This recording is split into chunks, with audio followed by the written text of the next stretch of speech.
My sister-in-law never respected my boundaries. I've had enough. What is it with like sister-in-laws not respecting boundaries? Sisters-in-laws. Buckle up, it's along. In 2013, I met my husband. I was happy to know he had family in the state because my family was 2 states away. I met his family. I saw how my husband was with his nephew, and he was the one. We wasted no time, and I got pregnant. By the way, this comes from ex-Stiltner, and if you want to submit your own stories, go to r/OKStorytime subreddit. Shortly after the announcement, my mother-in-law's townhouse lease was up. I told her if she'd like, her sister-in-law and nephew could move in with us. It would help us all save money. They agreed. Shortly after sister-in-law got a job as a server, mother-in-law and I would watch nephew. But sister-in-law would always be staying out late and later each night past restaurant closing time. Mother-in-law's car stopped working, so I then had to start driving everyone to work. I shortly found out why sister-in-law was staying out so late after me picking her up one night from work and her asking if we could stop at the bar to say hi to friends. She said she would be quick, so nephew and I stayed in the car. After an hour, I had to go inside and track her down because she didn't answer her phone. She was with several guys and girls chilling on the back patio smoking cigs with her phone screen up on the table, so I know she got my calls. After seeing me, she quickly got up and said she needed to close her tab and she'll be out. On the way home, she was asking me if her friends could come back to our house. Me being the people pleaser said, sure. No. Stop. But everyone has to be gone by 1 a.m. when hubby gets off work because he'll want to just go to sleep. One guy showed up, which is her now husband. I did let her know I didn't want random men staying the night and double checked that he would be going home. He did not go home that night, and this continued after voicing my concern and being ignored. A few weeks later, I was outside and saw 2 cats walk up to me. They looked just like the cats my sister-in-law had that she gave away before moving in. I called her outside to see them, and she told me the person gave them back, so she brought them to our house. Before moving in, I told her no pets because the leasing agreement said no pets. I'm mildly allergic, and I don't want the fur around when the baby comes. She told me they are primarily outside cats, so they wouldn't be in the house other than at night. I agreed. Stop agreeing. A day or 2 later, one of the cats got sick. We took him to the vet, and the outdoor cats became indoor cats. No! With one simple request, they must stay in the basement. This arrangement works, minus a few times my nephew who accidentally let them out. This worked well until it didn't. It was time to give birth. I was gone from the house for 2 days when I got home and went to lay the baby down in his bed. There was a cat in the baby's bed. This particular cat had long hair and feces in his fur. Poop would get stuck in his butt for yikes. I saw red. I told sister-in-law she had 3 weeks to figure out new placement for the cats or I will. 3 weeks came, nothing. I posted them on Craigslist and found them a new home. I am the a-hole here, but my buttons were pushed. Shortly after the baby came, my husband and I decided we all needed to go our own way. We paid for 2 months on the old house to give mother-in-law and sister-in-law time to figure out things.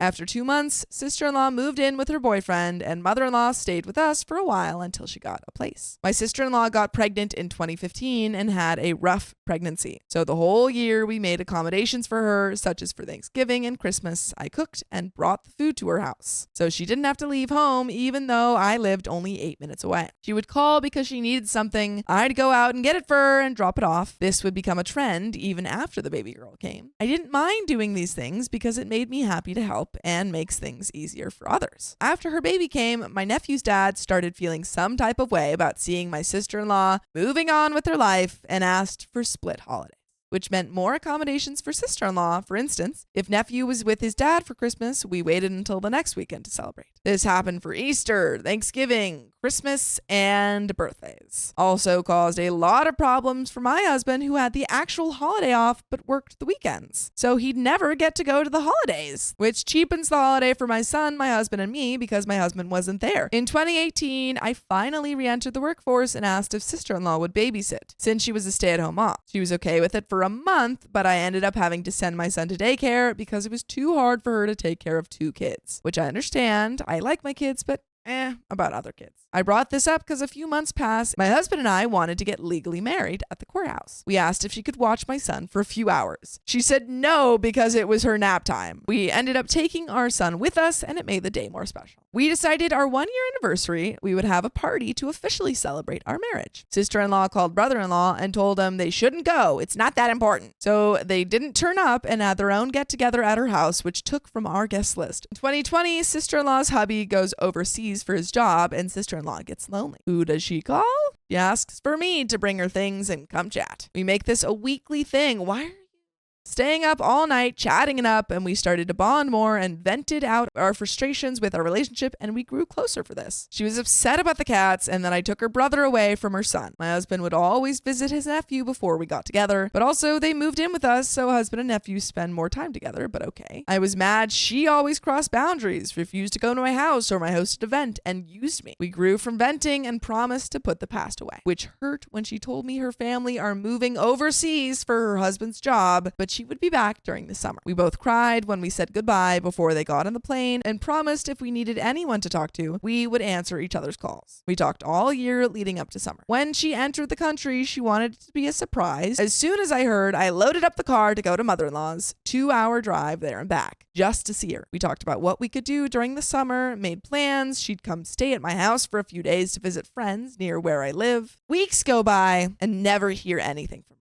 I only hear from her when she's about to go back and is having a going away party. Second year, she comes back. I'm pregnant and having a hard time, so I don't want to travel. She drives 6 hours south to visit family that she never goes and sees, and another 8 hours for other family, but could not drive to see me an hour away. But I go and visit for a few hours the last day of the trip to show off the bump and say goodbye. Third year, the year I had enough. I had my second baby. I drop off the face of the world. I make a plan for makeup, Christmas, and birthday presents for her and the kids. I want us to go to a resort that has an indoor water park and event, all expenses paid by me. I contacted her 6 months in advance, and she said she needs to talk to nephew's dad to see what days would work out. Oh, hold on. Did Yeah. she just say all expenses paid by her? Yeah. For everyone to go on this All the trip? kids, yeah. But why? She wants to be nice. There's being nice and there's just inviting more trouble. Yeah. Because it really doesn't seem like there's much action behind sister-in-law's lip service. Sister-in-law's putting in like literally no effort into this is a very one-sided relationship. Mm-hmm. I contact her again at 4 months, nothing. 2 months, same. Weeks before she comes, I let her know this needs to be booked or the cost goes up and I won't be able to afford it. She lets me know that her daughter, her, and a friend are actually going there. I told her that's okay. I still want to go there because they can have a friends trip and we can have a family trip a month after with my nephew. I just need the days now to book. Nothing, and decided it's not gonna happen.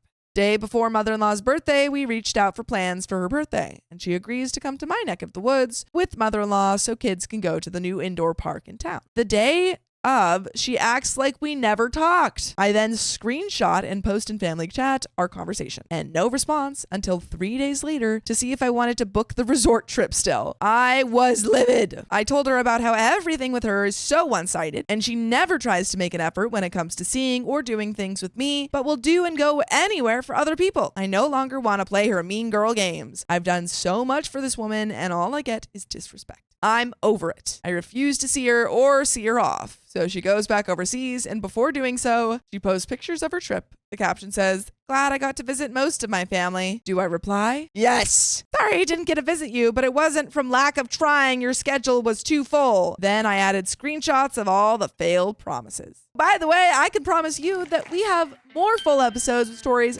just like this. Just go to Spotify, Apple Podcasts, or iHeartRadio and search up OK Storytime. But there is a little bit left of the story. Do you have any final thoughts? My thoughts are just, what is the rest of the family saying about this? Really, what is OP's husband saying about this? Mhm. It seems like it's OP's cross to bear this whole time. They're not blood relations. They're only No. in-law relations. So, like, why is OP the one who has to Yeah. make all the effort? Like, I get maybe the husband is working a lot. It seems like But it's he like, works come odd on, this is- hours and he works. presumably this is his sister. Yeah. So it doesn't make sense that he's not the one interfacing. Exactly. Once she touched down, she saw my comment and deleted it and unfriended me. She private messaged me and said I needed to keep things private. I then blocked her after choosing words and haven't spoken to her since. She's tried to reach out to my husband, but he also feels like I wasn't out of line, and he's warned me that everything is one-sided with her and not to do anything for her because she won't return the favor. I didn't listen because I wanted us to get along. Am I the a-hole? So I think that's probably answering my question. Yeah. Is that the husband already knows? He already like, knew who she was, and he warned Yeah. OP, and OP was like, no,